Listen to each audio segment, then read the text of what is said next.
回来了，挺受欢迎啊你。谁让他们抓过我，就当赔礼了呗。抓了又放，你还有理了？这小家伙有意思。肖大哥，这次啊，多亏了您给弟弟面子，我以茶代酒。都是秦队兄弟，好说。哎，咱一块儿吧。哎，来啊，谢谢小兄弟。哎。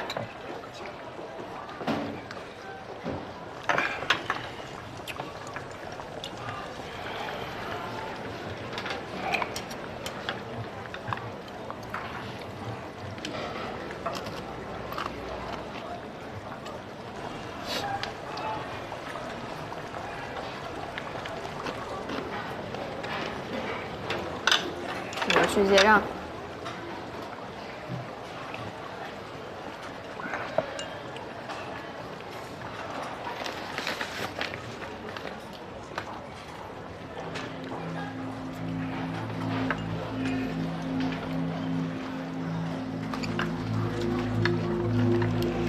肖大哥，你放心，保证完璧归赵。回去慢慢看，这东西有意思着呢。行。哎，对了，那个程岩的下落现在查的怎么样了？简单介绍一下。那俩马仔撂的可痛快了，估计程岩心里也清楚。今天肖哥带我们先后铺了3个地方，都没发现。不过没关系，他已经上了我们的抓逃靶，在外面的日子是屈指可数了。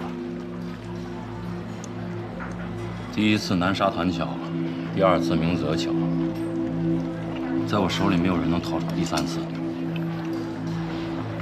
是，咱们接着吃。你们说的那个程岩是程老四吗？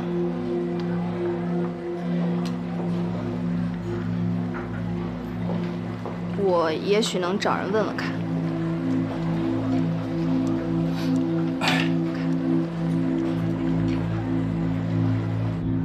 你为什么要帮我们？没为什么呀，我的朋友认识人多，各种人都有，消息比较灵通。我说的不是你朋友是否可靠，我说的是你为什么要为我们提供线索。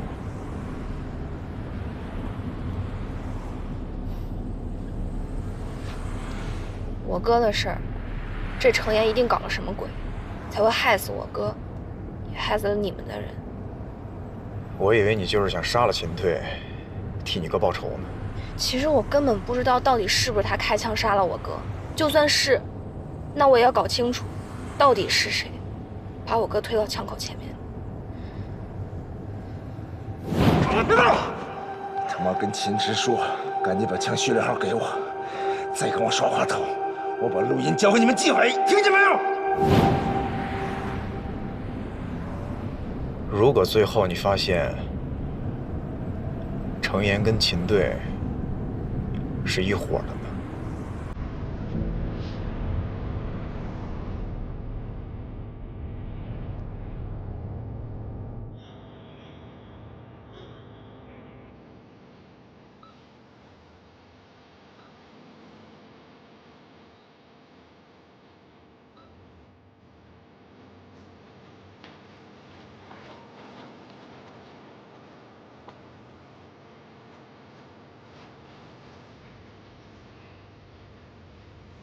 如果你是秦池，还愿意醒过来面对这一切吗？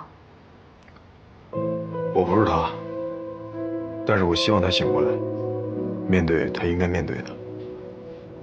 如果他不愿意面对，很有可能是因为他什么都知道。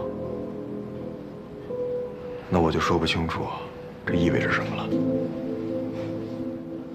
我一直以为你很信任他。这么着急找我，有什么事儿吗？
都需要同伴。如果说群居是种本能，那同伴就是种选择。我们通过外貌、性格、血缘、社会价值，甚至意识形态来品评他人，再从中甄选哪些可以同路前行，哪些最好不要再见。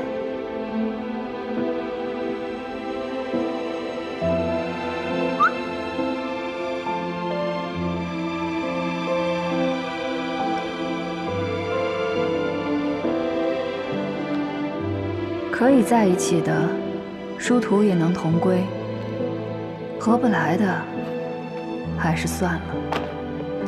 毕竟谁也不会指望从无法信任的同伴身上，得到哪怕是最脆弱的安全感。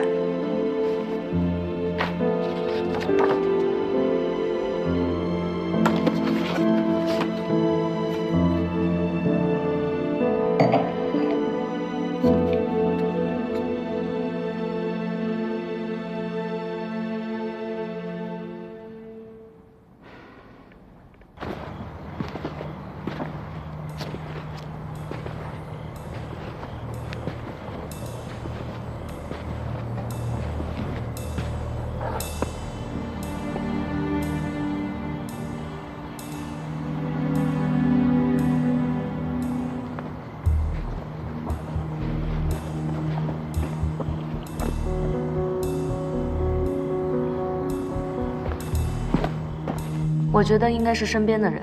身边的人？对，雇凶杀人，大多数是出自两方面的考虑：自身不具备实施犯罪的心态或是能力，或是担心得手或失手的情况下被认出来。结合这个薛东律师自身的情况，有理由怀疑是他身边的人所为。那他身边的人太多了，而他跟这些人的关系不近不远，不冷不热。他完全可以利用社交情商和利益跟每个人相处，但随时也存在关系破裂的可能性。如果给他列个嫌疑人名单的话，这个名单会特别的长。不会，大多数的人既是容易结交，也就方便翻脸，交浅不言深，谈不上有太大积怨。我想，像薛东这样的人，至交不会太多，但是凶手就在这里头。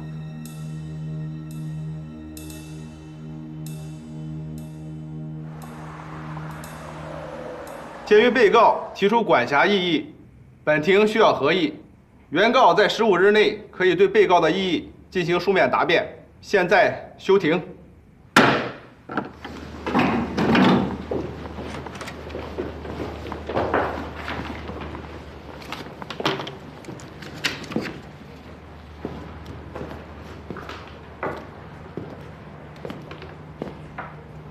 不好意思，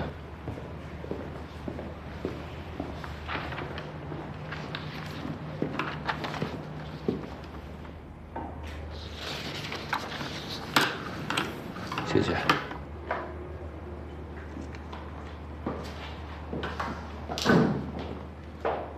薛道律师，这案子怎么说呀？这案子板上钉钉会输，不过我已经为客户争取到了转移资产的时间，所以。即便他打赢了官司，恐怕也追不回欠款了。我算是知道，为什么有人要追杀你了。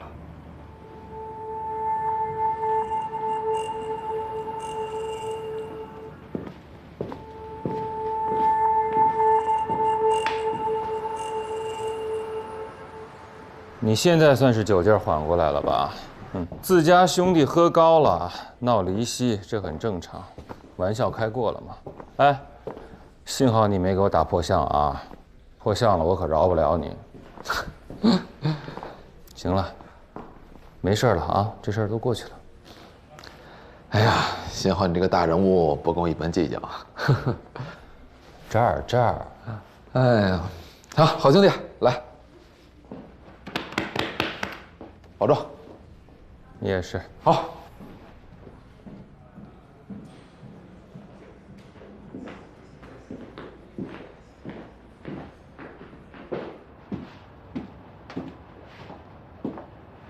看来半个金港的人都想让你死啊！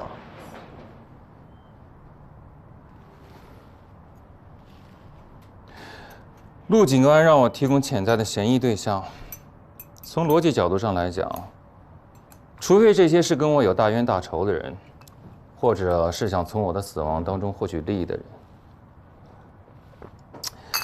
但我真的很难提供，因为我赢的案子越多，这种情况就越常见。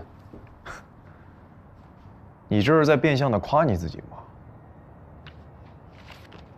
你只需要提供身边跟你关系最亲近的几个人就好了，再有就是有动机的嫌疑人。怎么讲？情感联系、身份联系比较紧密的，比方说亲戚、远房亲戚也算在内，还有发小们，再有就是跟你有亲密关系的女孩们。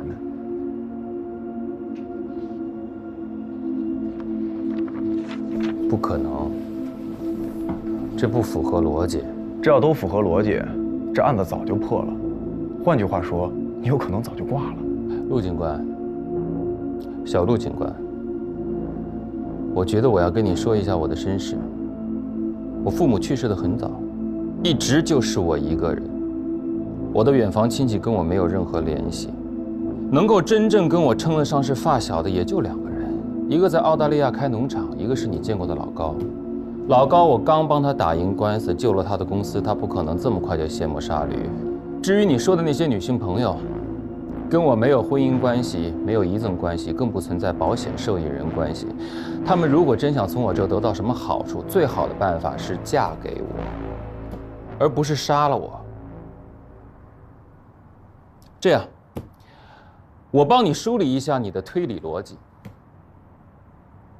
第一，凶手要杀的是我，不是老刘。第二，凶手是雇凶杀人。第三，雇凶杀人是因为凶手在生活当中和我有过交集，然后才是凶手可能是我身边当中最亲密的人其中的一个人。但是这些所有的前提是建立在你有确凿证据的前提之下。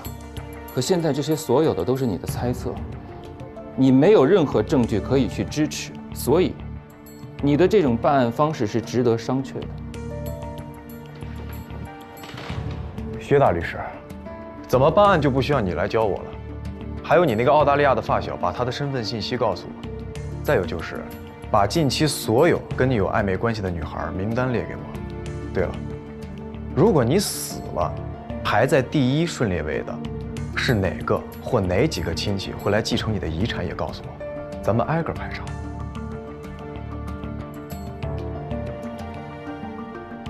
可以，如果你非要这么做，挺好，总比你每天跟在我身边要有效得多。我觉得挺有效的呀，至少你还可以活着，享受这杯咖啡。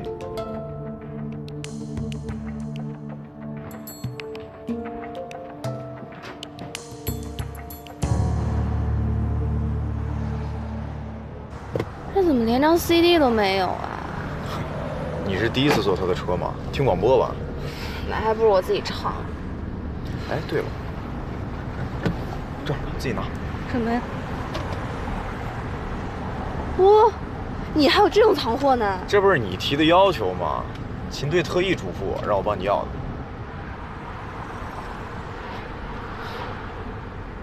他还真记得。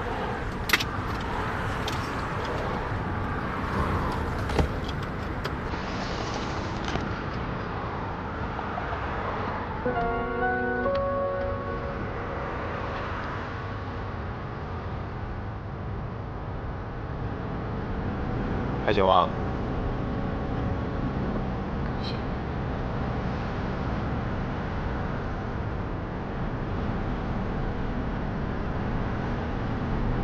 其实他挺好的。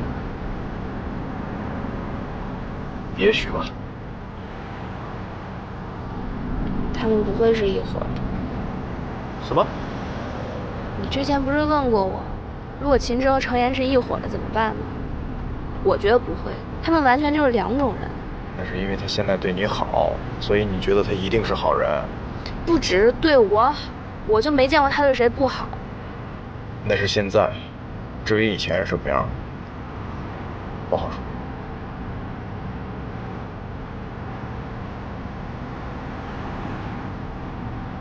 不会，一个坏人再失忆，也变不了多好。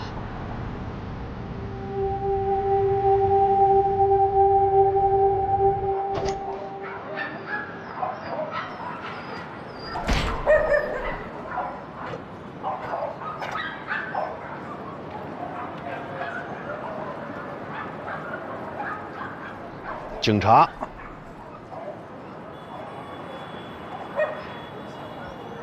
有道是官匪不同路啊。就凭我们自己找到程岩能怎么样？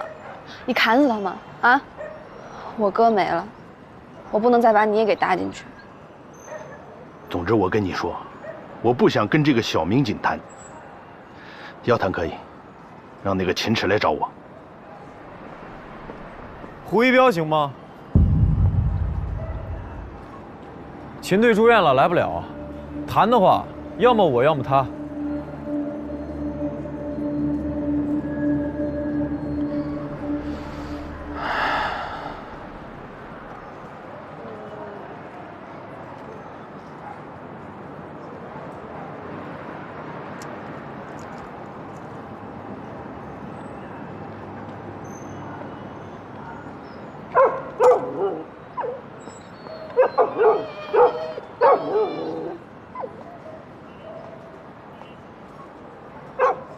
程岩你应该很熟悉吧？嗯，程老四，对，他涉及了龙华路的枪战，还试图杀害最后一个幸存者，也就是我们副支队长秦池。哦，程老四想杀秦池，你的意思是说，这事儿前前后后都是他搞的鬼？我的意思是说，在找到他这件事儿上，咱们俩是一致的。但是我跟你约法三章啊，你呢只负责找就行了，至于抓他和法办他，那是我们公安办的事儿，你懂我意思吗？哎，你们公安不都手眼通天吗？啊，你们抓不着了，我就能找到他。我个人认为，你以前能找到他一次，就能找到他第二次。不是，你没弄明白这意思。我是能找到他，但是我凭什么给你们公安做眼线啊？凭什么？凭胡队是我们队长，凭长风支队的萧闯。哦，对了，秦队也快醒了，你想跟谁谈，我都能帮你安排。但是别怪我没提醒你啊，这几个人里头，我可是最懂礼貌的。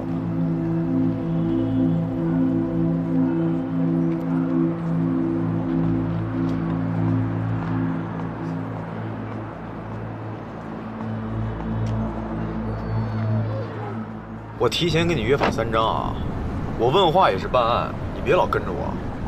要人帮忙的时候礼貌周到，利用完就把人灌车里。你们警察都擅长翻脸不认人啊！你是小孩儿，小孩知道太多不安全，懂吗？我满18岁了。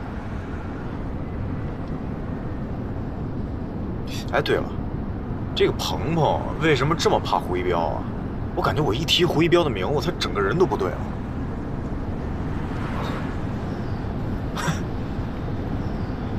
也对，小孩嘛，懂什么呀？那个胡一彪是当卧底的。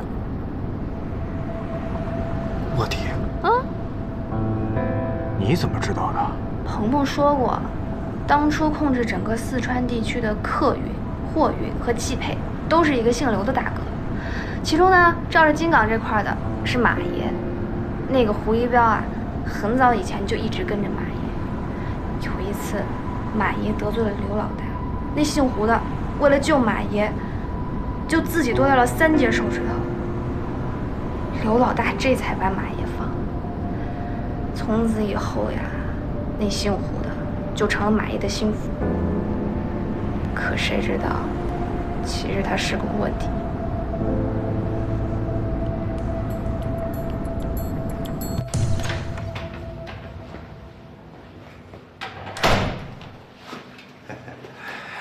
辛苦了。一会儿护士来了，你跟他讲一下，现在秦池右手有点浮肿，问问能不能换在左手打点滴。还有今天凌晨的时候，他的白细胞点检。别，这个太复杂的我来不了，还是你跟护士交代，我负责打饭啊，这样我还能多挑俩菜。等等，饭卡。啊。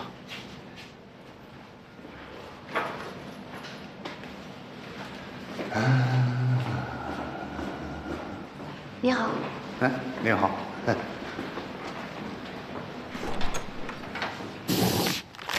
什么意思啊？考我？我看上去有这么闲吗？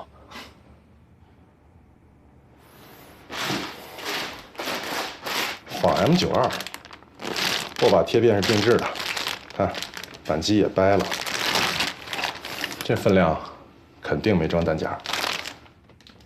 撞针和附近环安没安不清楚，这枪腰身太轻了，就算是安了，材质肯定也不对。来，蔡哥，让我来见识一下，你能多快把它给拆解了？保持联系啊，薛律师。好，慢走。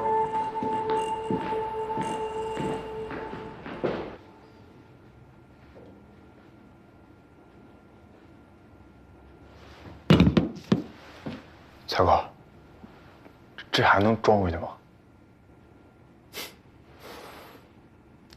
果然跟我猜的差不多，没有装针。附近环用的是 Giat 或者 Zastava， 不过上面有碳涂层，有可能是 Giat。这枪打不了，你说它是工艺品，做工太粗糙；你说它是玩具，结构也不合适。这枪要是拿到微管队，估计连仿真枪都算不上。那这所有的配件里头，有没有什么不同寻常的地方呀？没什么不同寻常的呀。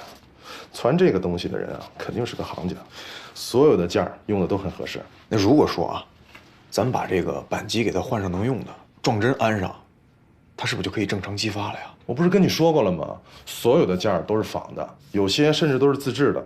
你比如说这个滑套，它就是那种台湾或者香港的仿真件儿，这种结构强度，只要激发，一枪就散了。行，我明白了，蔡哥。那你看，能不能装上啊？啊。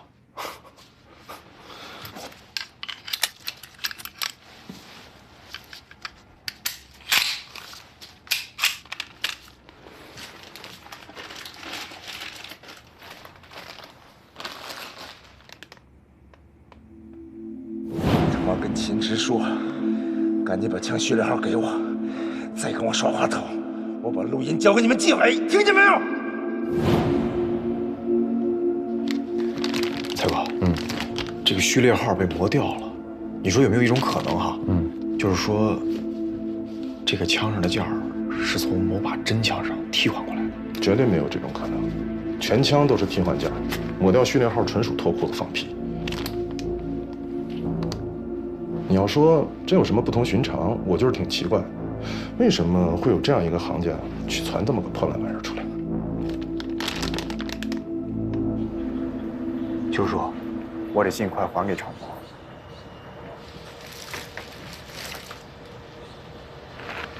你检查过了？有什么异常的发现吗？就说，我那儿还有点事要忙，我就先撤了。尽快还。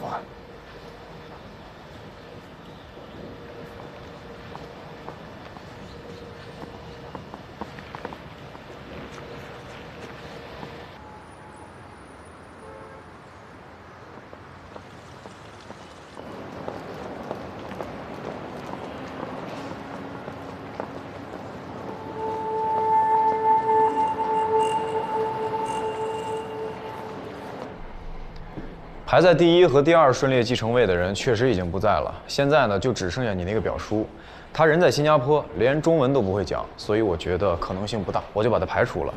还有你经常联系的那几个女孩，我们也排查过了，我个人认为啊，她们都是一个职业的，基本上不在嫌疑人的范畴之内了。还有你的2个发小，移民澳大利亚的那个，在自驾游的路上出了车祸，现在基本上是半个植物人了。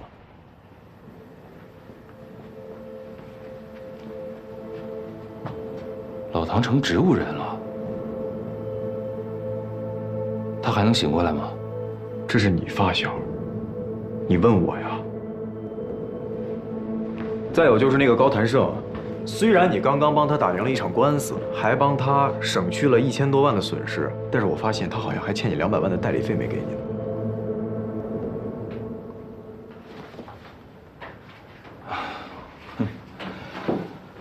我也没催着找他要啊。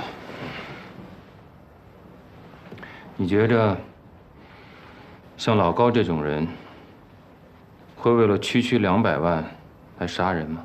那如果抛开这些，就只剩下你给我列的那一堆名单了。那些人呢，大部分都是你的客户，有一些呢是对方的。但问题是，你这官司赢了，对方可能会有人恨你；你这官司要是输了，你的客户可能会恨你。你一共给了我400个案子，也就是说，现在有400个嫌疑人啊。去查呀！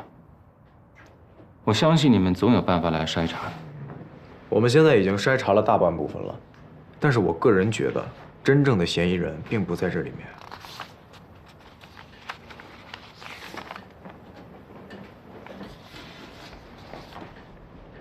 我问你啊，你是不是有什么事瞒着我呀？你跟我说实话啊，有没有赌博的习惯，或者说，是不是什么人的第三者呀？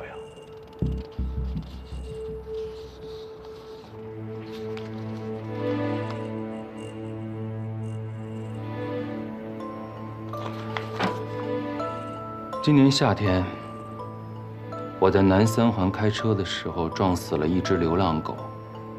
这可能是我这半年干的最缺德的一件事。如果你不信的话，你可以去查监控。我是想帮你。你这是在帮我什么？我的一个合伙人被杀了，另外一个合伙人拿着酒瓶子要开我的脑袋，凶手逍遥法外。你们整天在这盯着我，拿着显微镜窥视我私生活当中所有的点点滴滴，每天问。我告诉你，没有都没有。是，有的律师的确是有些损德，但我还没有到那种不是人的地步。我也打赢了很多的官司，是你们没有本事。为什么整天在我身上找原因？我都不明白了，是不是只有证明我是个王八蛋，可以利于你们找到凶手，还是仅仅要证明我他妈要被人杀是他妈合情合理的？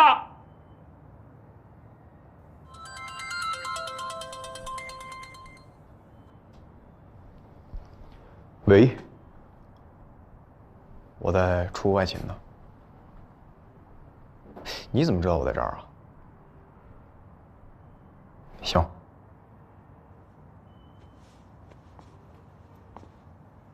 薛大律师，气消了，那就接着想想，是谁有可能杀你吧。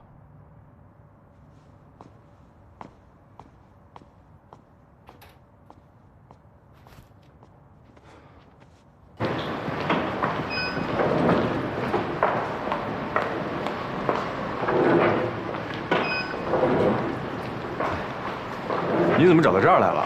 我刚给你队里打电话了。来，这么快就看完了，坐。哎。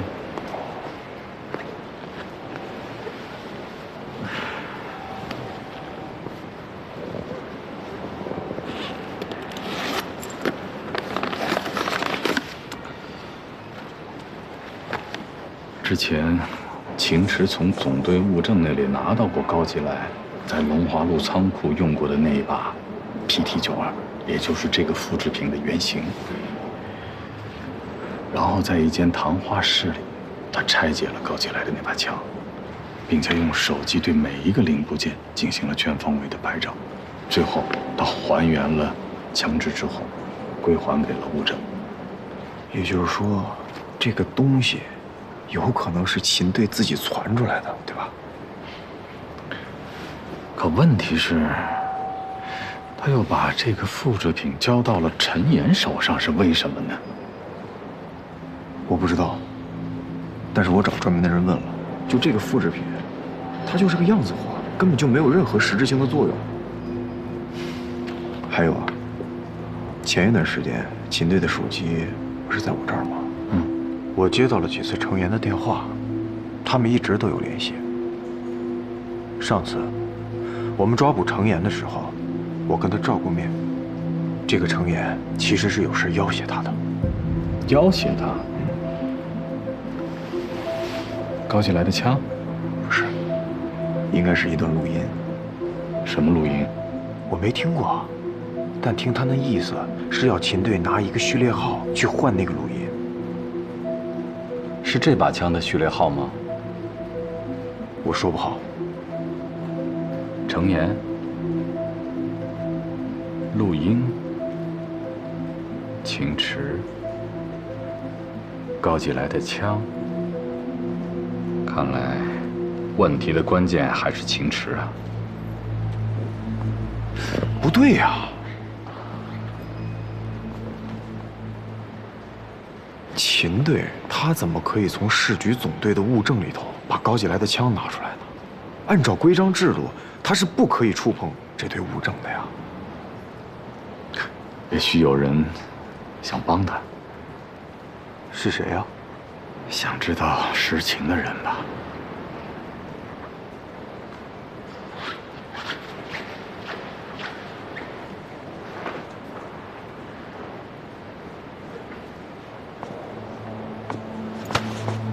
别挣了，再挣衣服都要戳破了。知道我是谁吗？你带着这么个东西上街，对你对别人都不太安全吗？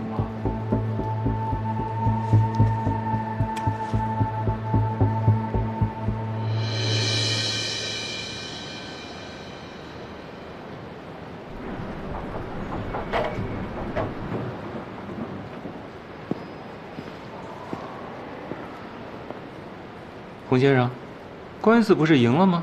还有什么问题吗？你，小心，别动气，别动气。是你孩子没有按照协调书付款吗？付了。他儿女给他打过来的越洋电话，虽然说一直在咒他早点死，但是那180万一分钱不少，全付了。所以这是怎么了？我不太明白。打官司就是能让他们回来看看我，哪怕能来1、2回也行啊。这样，你别激动，我去跟他说。啊。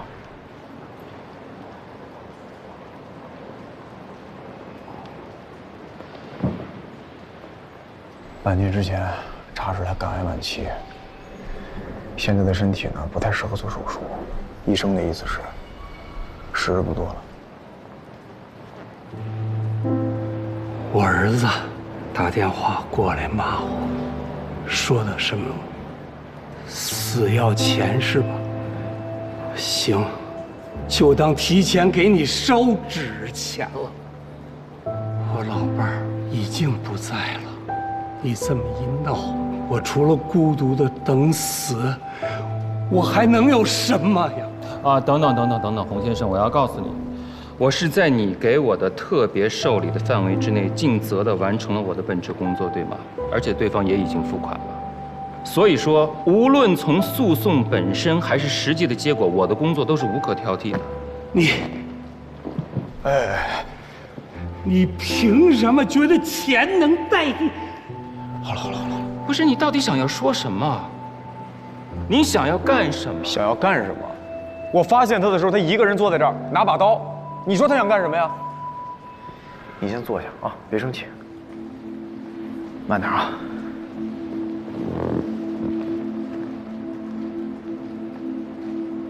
洪先生，你想要杀了我？我尽心尽责地帮他打赢了官司，他想要杀了我？不是，他养了一对白眼狼，跟我有什么关系？是他的儿女不愿意来看他，我主张不主张赡养费，他的儿女都不愿意来看他。是，他得了绝症，他活不了多久了。可是最后死在医院的特护病房和死在破窝棚还是有区别的吧？我他妈是帮了他，我什么都没做错。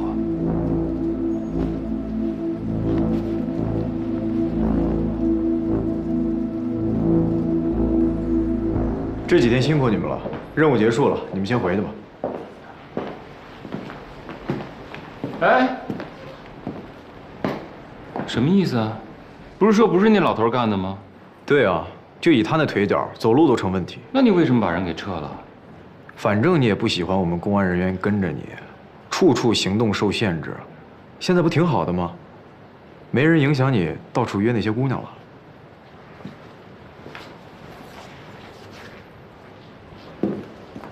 可这样一来，你们还有什么办法能抓到凶手？等等，你们是不是有确定的嫌疑目标了？说实话啊，真没有。我们队里呢案子还有很多，人手也比较紧俏，不可能保护你一辈子。我不需要你们保护我一辈子呀，我只需要你们抓到凶手就行。你不会是因为一个老……你不会是觉得我这样的人是不需要保护的吧？你怎么不明白呢？你这个人，工作、生活、交际、价值观，所有的一切都无懈可击。就像你自己说的，你没有做错任何事儿，至少看上去是这样的。所以呢？所以在你身上，我找不到凶手杀你的动机啊。人家对你人身侵害的可能性太多了，也太随机了。说白了，你这案子赢了，有人会恨你；你输了，还有人会恨你。你这案子赢了，你自己的当事人是不是恨你，你都搞不清楚。那这范围是不是太大，也太随机了呀？随着你职业生涯的时间越久，这个范围就越广、越随机。我说的没错吧？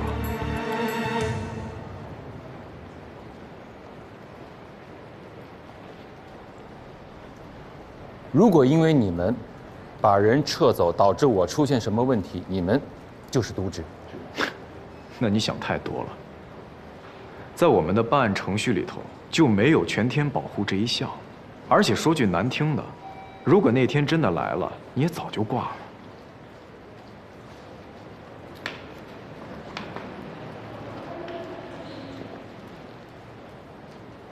他怎么惹到你了？把安全部控都撤了。说实话啊，他这个人吧，也不是特别不好啊，聪明、世故、有里有面。你单从工作的角度来分析这个人呢，我觉得他是一个有责任心的好律师。但是他这人吧，有个毛病，就是做任何事儿，那都是经过权衡利弊、计算得失。他永远不可能说一拍脑门，或者说意气用事怎样怎样。一个精致的利己主义者。除了私生活有点不检点以外啊。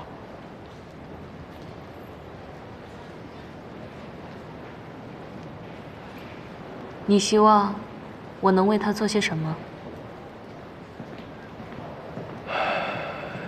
一个将死之人，还能替他做什么呢？我只是希望夏老师能帮他，在离开这个世界之前，感觉别那么孤单。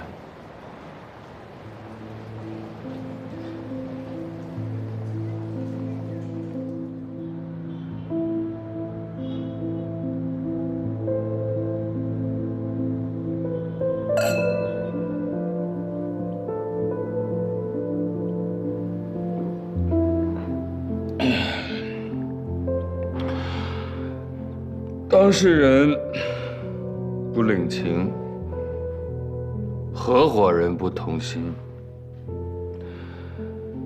我跟你说啊，这个年头你就不能相信任何人。我不需要任何人的保护。我有一堆发小呢，老高、唐英。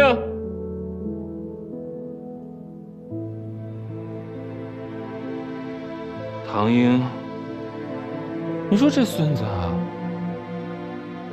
他妈成了一个植物人，他也不跟我说一声。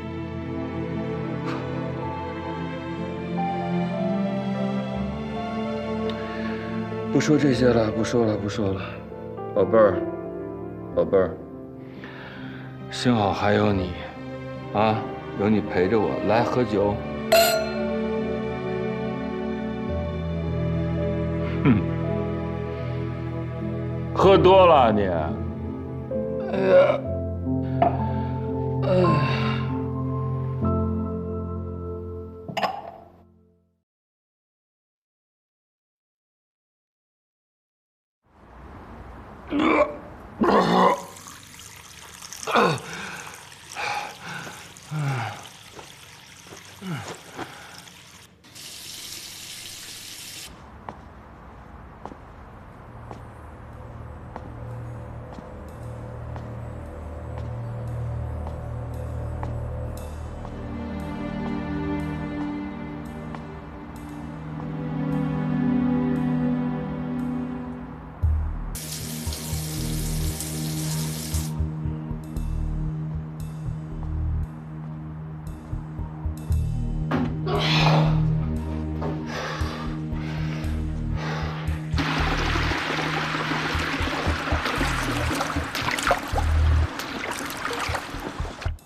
薛律师，您对我可真是一贯的坦诚相待啊！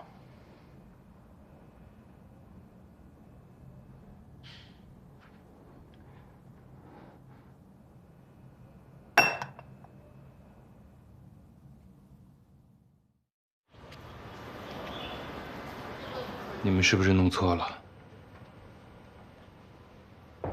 怎么可能是他？老高，在你家行凶的那个人已经全撂了，他是受高谭胜雇佣的，而且误杀刘昊天的也是他。贼咬一口，入骨三分。你们不能只凭单方面的口供就判定。这上面有高谭胜跟他的通话记录、转账记录，还有中间介绍人的口供，看看吧。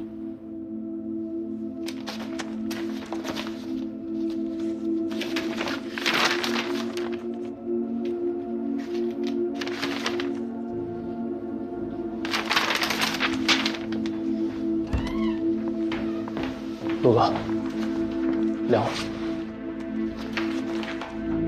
杀人动机是什么？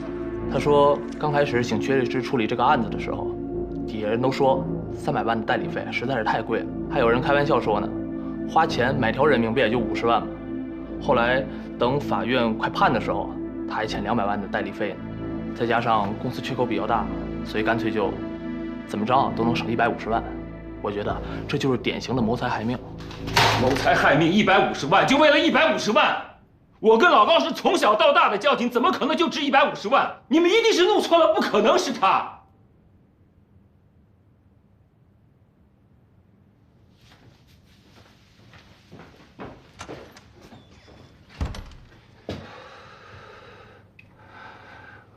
就算是他干的，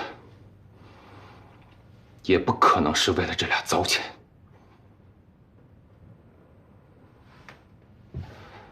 陆警官，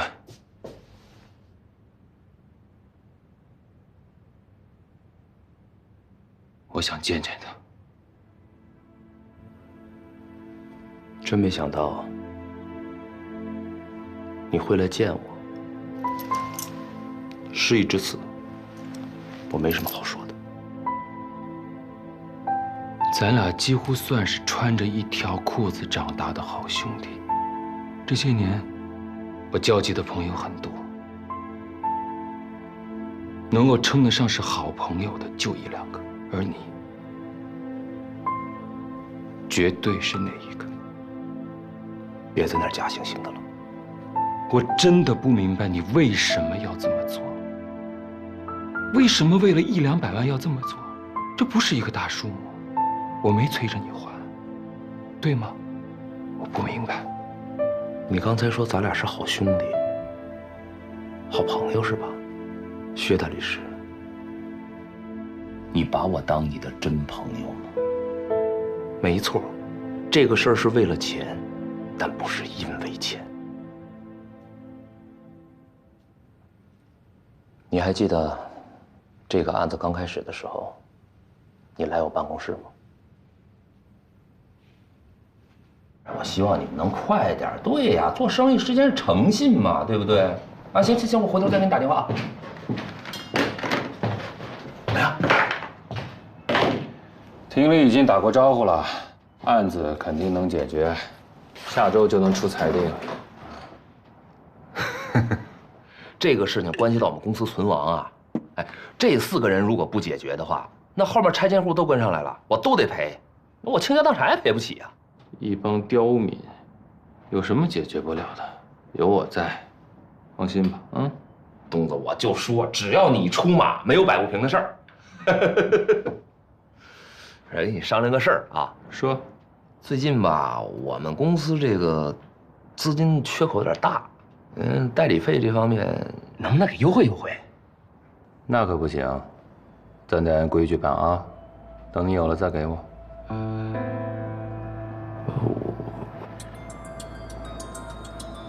喂，正看你照片呢，想我了？想我就不该发穿这么多衣服的照片给我吧？跟人谈事儿呢，在家等我啊。实话跟你说吧，从去年开始啊，我们公司就一直在亏损。这开发商他也不给我钱，底下这些拆迁户还得给他钱，我一直在垫资啊。就再这么下去啊，我这行也甭干了。是，对。还有个重要的事情要求你，我儿子最近不是脑瘤要做手术吗？我想找个这方面的专家，别再有什么闪失了。我听说，咱们国家在脑瘤这边有一个院士，是127的这个专家。咱上次吃饭的时候，你不跟我说你127有人吗？你看这2天是不是？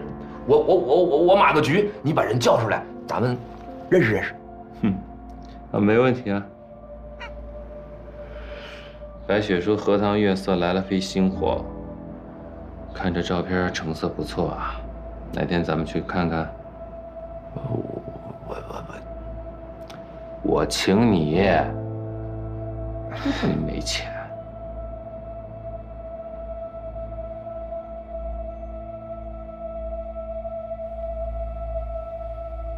就因为当时我在看手机，你觉得我没有尊重你？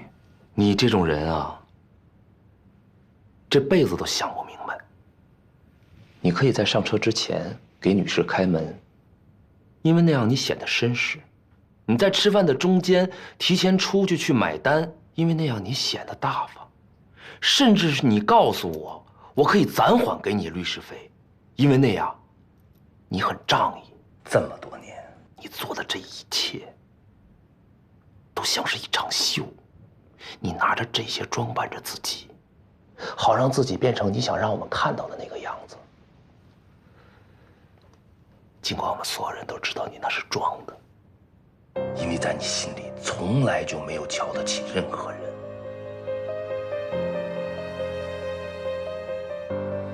薛东，你永远不会真正的关心一个人。这么多年，从小到大，你拿我当过朋友吗？你有朋友吗？怎么接受不了？那你可以继续欺骗自己啊。没错，我是坏人，我做的这一切都是因为钱。满意了吗？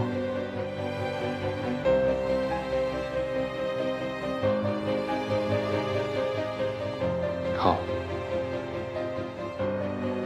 你说的都对，我是没有人情味儿，我不配有朋友，我是个混蛋。可你不是这种人啊，你不会为了100-200万去干出这样的事情。以我对你的了解，你不是这种人呢。你还不知道吗？半个月前我儿子手术失败，到现在还没醒过来，生死未卜。专家的事我跟你说过吧？你还记得吗？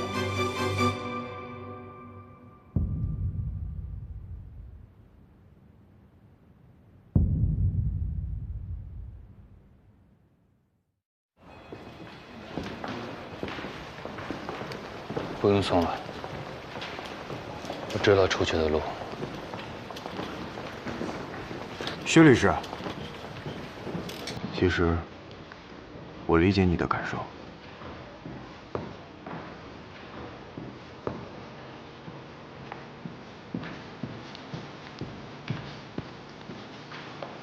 对，我只是没有朋友。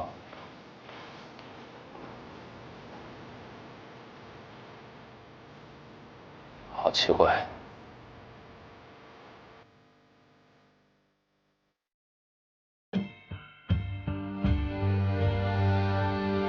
跟我时间接触长了，你就知道了，在我身边的都是朋友。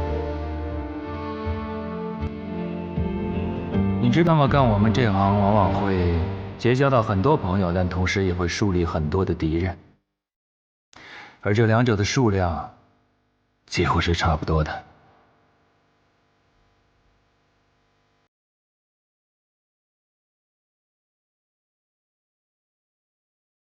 你每天晚上除了去歌厅、舞厅、KTV， 还有夜总会，你都怎么过呀？你都跟谁过呀？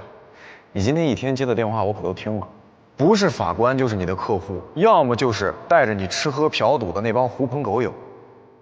他们之间有一个人是真正关心你生死。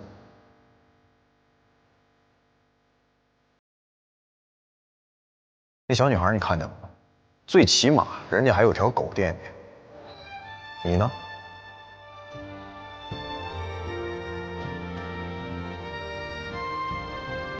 你这种人啊，这辈子都想不明白。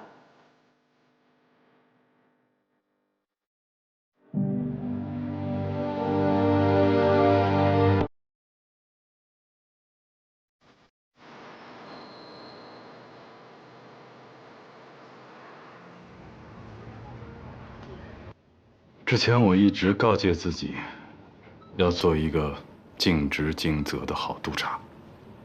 虽然不是所有人都能够理解我，但我要为警队创造一个干净、公平的工作环境，上无禁区，下无死角，外无空白，这才是真的好警队。所以我也就一直提醒着自己，要高度专注。可是不知道为什么，每次我回到家里就像一个泄了气的皮球，什么话都不想说。儿子跟我说话，我觉得幼稚；妻子跟我聊天，我觉得絮叨。我们一家三口每天生活在一起，我和他们几乎没有任何交流，更像是他们两个生活在家里，我一个人却住在隔壁。我跟你说这些干什么？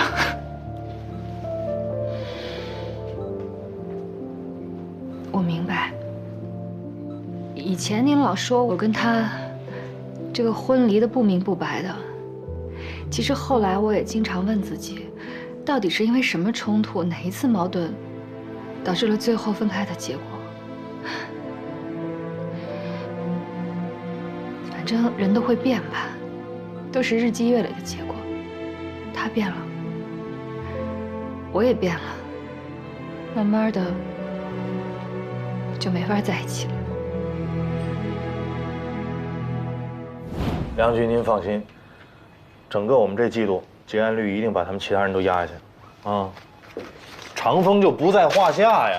对呀，包括海港，那都是我们败兵啊，对吧？啊，您放心啊。好嘞，好嘞，好，拜拜，梁局啊。哎，好嘞，再见，哎，好，拜拜。先给吕队看一眼，好，他签完字再送走。走，行。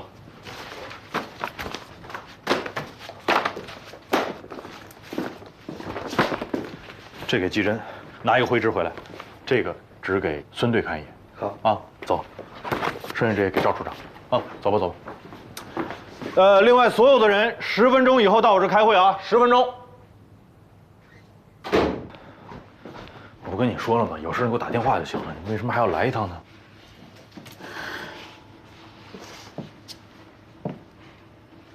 你已经1个礼拜没回过家了，我就是想来确认一下，电话那头还是不是个活人。你这人说话就特别夸张，怎么能都1个礼拜呢？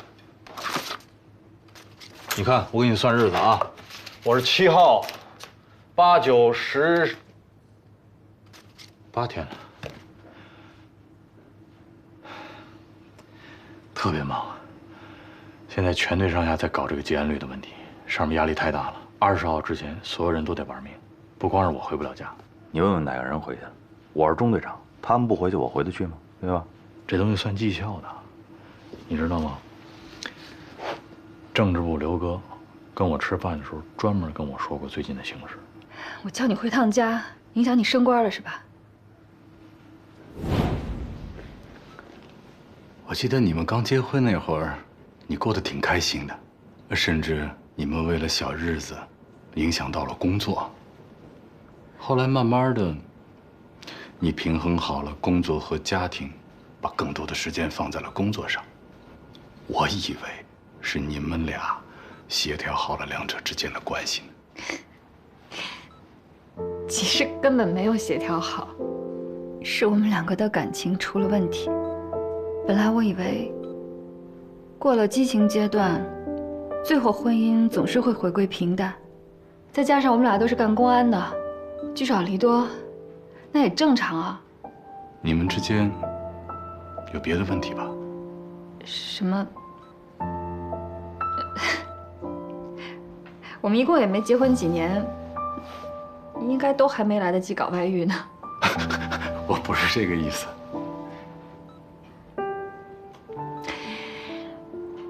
其实，就是因为我觉得他变了。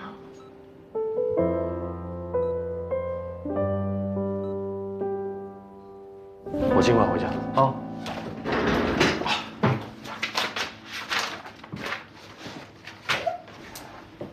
到底哪天？我真说不好，我只能告诉你尽快，行吗？那等你能确定时间的时候，最好提前通知我，否则我都不知道哪天该做饭。好，我知道。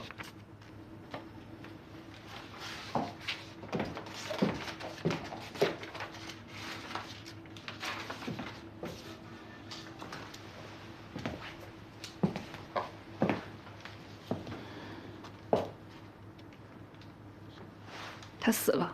对，这就是个命案。我是说这盆花死了。嗯。可是你答应过要好好对待它，你还说，等它开花的时候，我们一起休年假出去旅游。对啊。但是你根本就没有好好对待它，它已经死了。你这个结案报告怎么写的呀？时间紧怎么了？重写。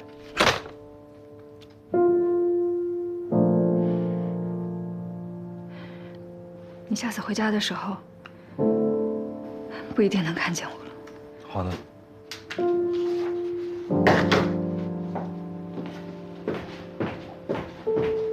你说什么？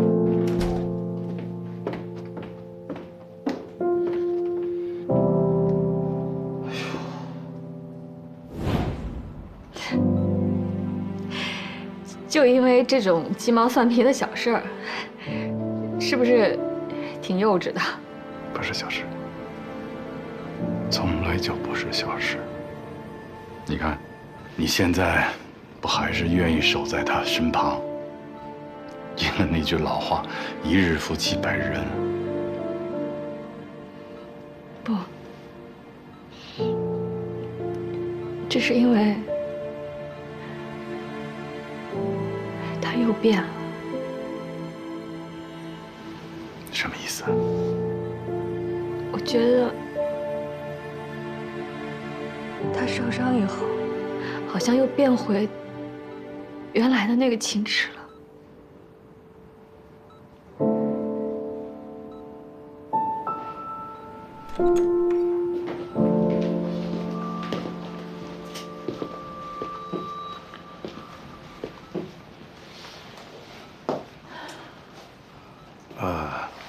到点儿了。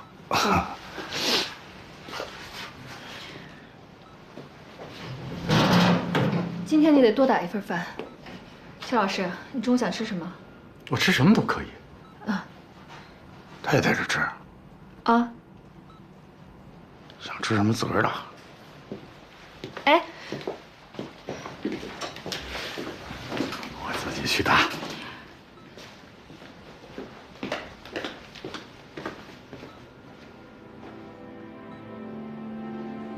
安全是种虚无的感觉，一如我拥有了全世界，或是一无所有。为了这种无法用任何参数去量化的需求，我唯一能做的，大概就是付出。你好，陌生，请您过去吧。不计回报的付出。我相信，久而久之，总会等来一些善意的回应，理解、帮助、关怀和爱。所有这些，都不会让人生变得更轻松，它甚至会是种负担。只是带着这种负担活下去，我会觉得很温暖。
哎，胡队，到了。哎，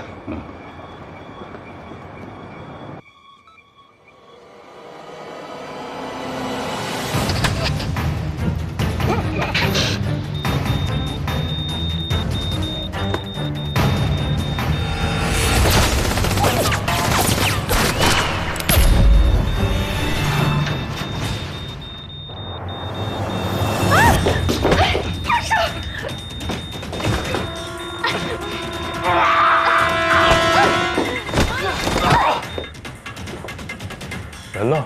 不知道啊。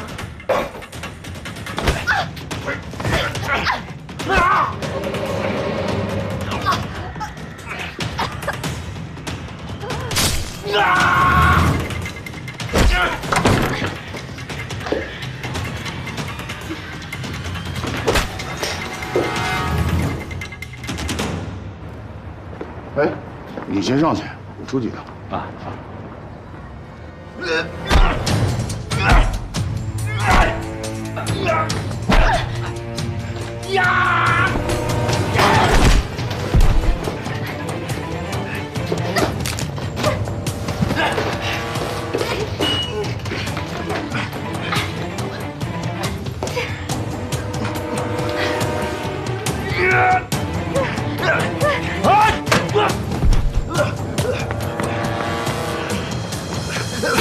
啊！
停住！楚楚，停住！你醒了？快点来人呐！是我，什么？是我。快！马东到。没事吧？要说什么？秦瑶死，我好像做错了什么。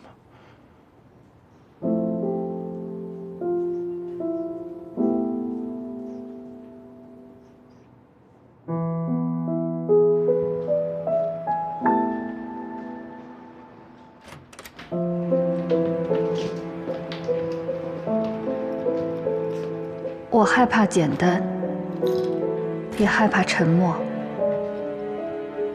沉默太久，容易让人迷失。在很多过于沉默的日子里，我只能麻木地做着一些简单而重复的事情。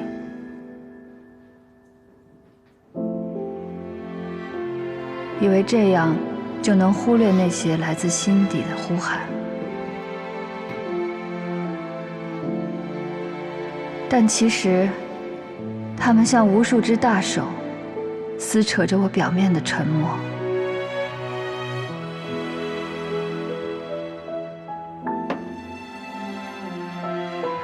是的，我承认，没有人会喜欢孤独。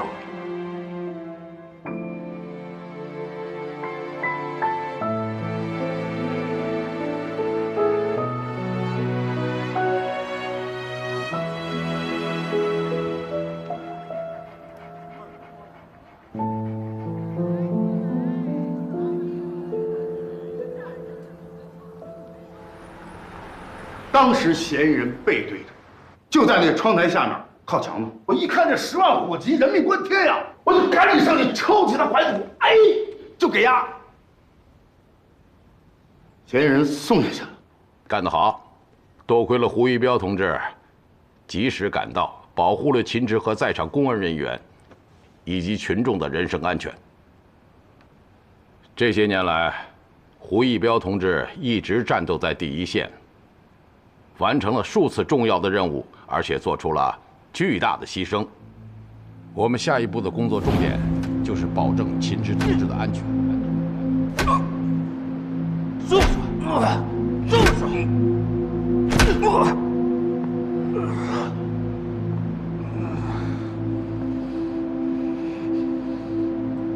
彪子，把实话都撂了吧。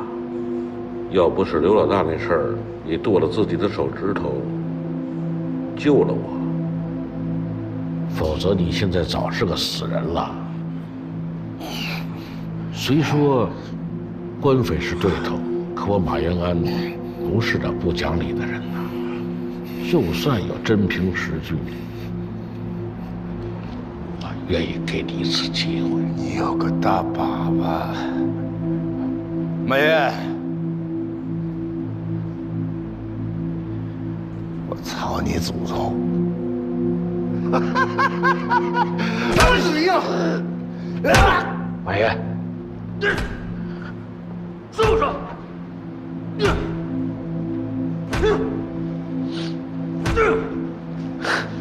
这公安局这德行，他们有纪律，不会松口的。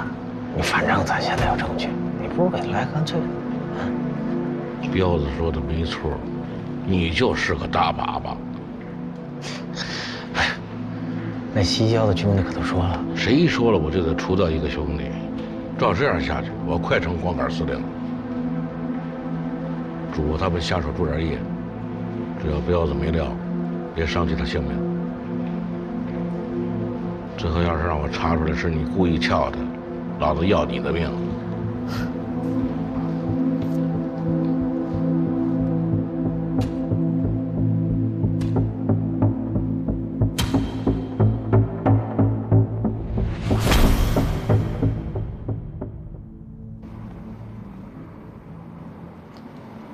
鸡翅的狗粮都快没了，你买还是我买？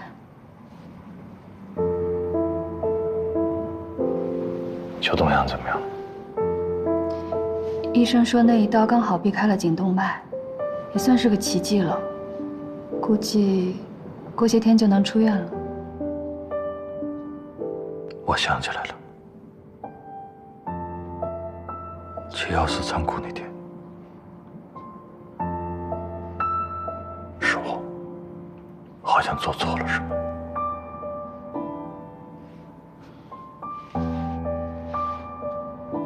你的头部创伤太严重了，又昏迷了这么久，你的记忆是不可靠的。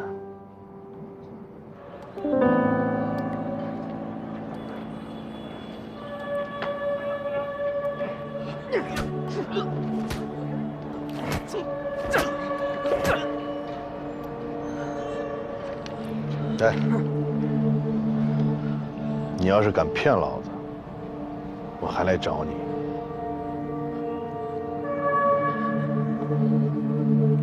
听明白没有？走，走。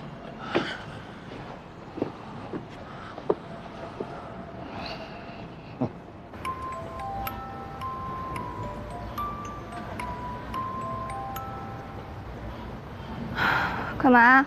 啊，怎么？心情不好？要你管？有事说事。哎，是你把警察引到我这儿来的，现在有消息了，你给我卖什么关子？消息你跟警察说呗，跟我说。就那个跟你一起来那小子，怎么联系的？秦志醒了，你跟他说吧。醒了？啊，你也在？你这死丫头到底是怎么想的？反正我跟你说啊，程老四是找着了，你要不要？说呗，反正我就是个传话筒。你说什么？哎呦，我的小姑奶奶，你就折腾我吧，你折腾死我得了。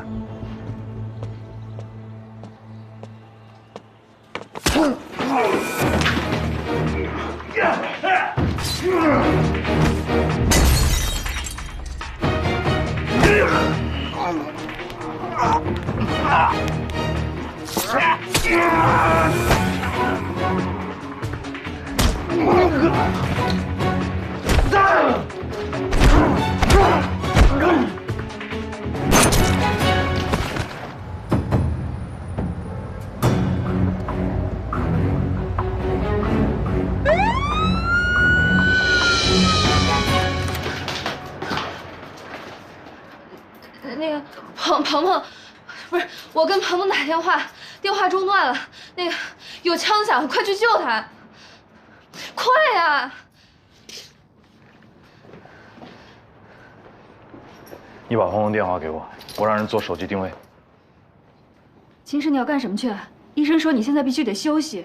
等邱老师出院的时候，麻烦你转告他，我有话跟他说。季纯交给你了。谢谢。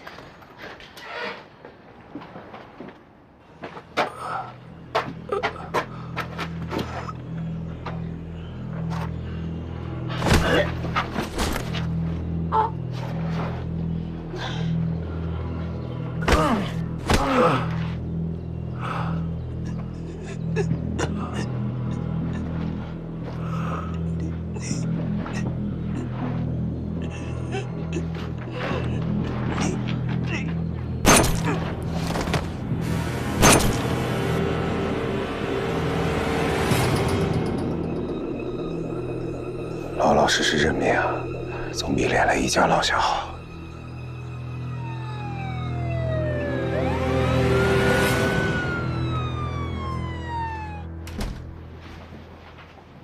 哎，小陆，来，这舒服吗？不舒服，我不碍事，习惯就好了。是这样，那个咱不是收缴了陈岩的手机吗？然后在电信公司的帮助下，长风支队还原了陈岩前一段时间手机信号的分布情况。1周之内，他的手机多次出现在了朝阳区朝指路一带。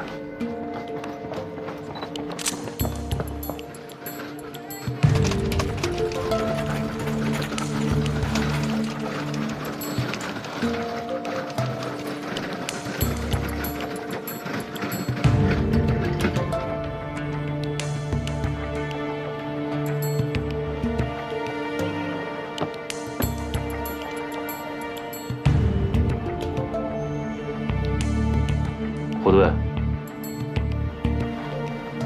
这个是什么意思呀？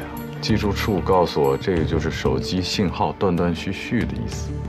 也就是说，他1周之内多次出现在4次，但是每一次他的手机信号到了这儿就是断断续续的，这怎么解释呢？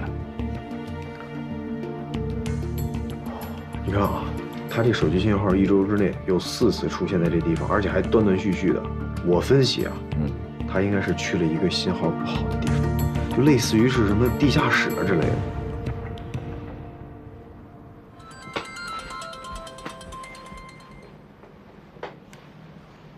喂，秦池的电话怎么一直占线啊？你让他接着电话，或者让他身边小丫头接也行。我没跟他在一块儿。你怎么跟他在一块儿？就出院的时候，冯姐说送他回去，我跟着也不太方便啊。那个，第一，长丰那边刚给了消息，有3个人在垒桥路附近遭遇不明袭击，2死1伤，活下来的人叫鹏鹏，现在正送往西平门医院。赶紧找到秦师哥那小丫头，通知他们情况。第二，从现在开始，我任何时候打电话，你必须在秦池身边。球叔，我有点急事儿，我先撤了啊。来。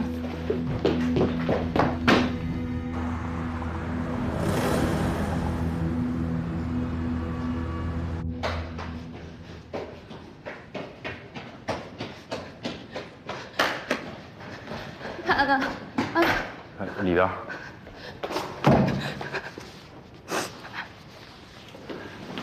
秦队，就活着一个吗？这一个现在都不好说。刚才推进去的时候，大夫说肚子上这一枪打穿了胃体，弹头卡在了腰椎上。手术成功的话，他可能会瘫；没取出来就死定了。还有脖子上那一刀，砍得太深，已经失血性休克。2台手术在同时进行，各有60%的成功率。2台手术同时进行，也就是说70%以上，他下不了手术台。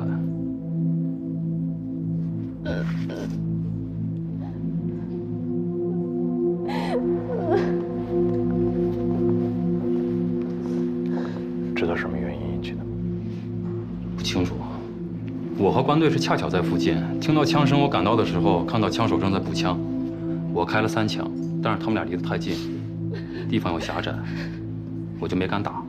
枪手持枪逃离现场，关队几乎是同时布控封锁了周边地区，但是现在还没有找到凶手。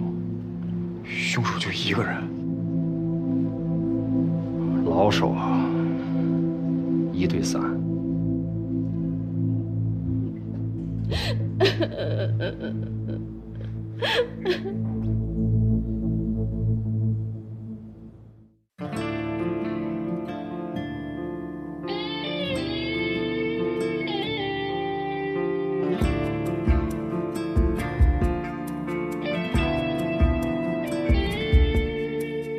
雨后的晴天，世界又活了一遍，被记忆迷了眼，还是他在变。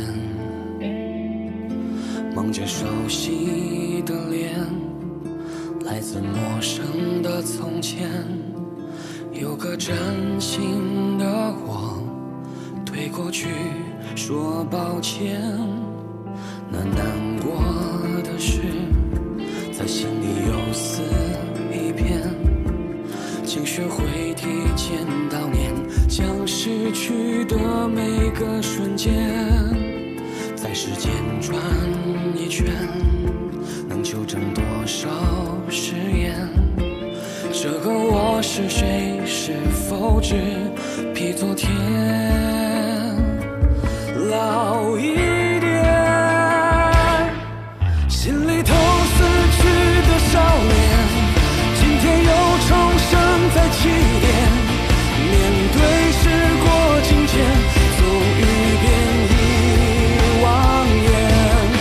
当时间推着我向前，依然不知疲倦，去缝合那些碎片。